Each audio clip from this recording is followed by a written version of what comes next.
Have you ever pondered the origins of the telephone? How do we come to rely on cell phones in our daily lives? This video examines the history of the telephone. Hello folks, before we begin, press that subscribe and notification bell for additional content like this. So without further ado, let's start the video. Elisha Gray and Alexander Graham Bell each created a speech-transmitting electrical gadget in the 1870s on their own. Within hours of one another, both guys hurriedly submitted their designs for these prototype gadgets to the patent office.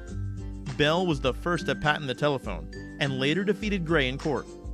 By June 1875, the objective of developing a device that could convey voice electrically was nearing completion. They demonstrated that altering tones changed the intensity of an electrical current in a wire. To succeed, they merely needed to construct a functional transmitter with a membrane capable of altering electrical currents, and a receiver capable of reproducing these fluctuations in audible frequencies. Bell continued working on the multiple telegraphs, but did not inform Hubbard, a Western Union Telegraph Company representative, that he and Thomas Watson, a young electrician he had hired, were also working on a system that would send voice electronically. The twang Bell heard was all the motivation he and Watson needed to complete their task faster.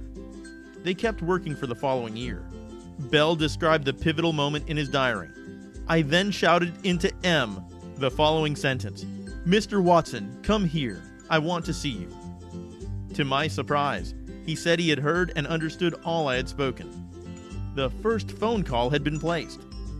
Bell patented his device on March 7, 1876, rapidly becoming popular.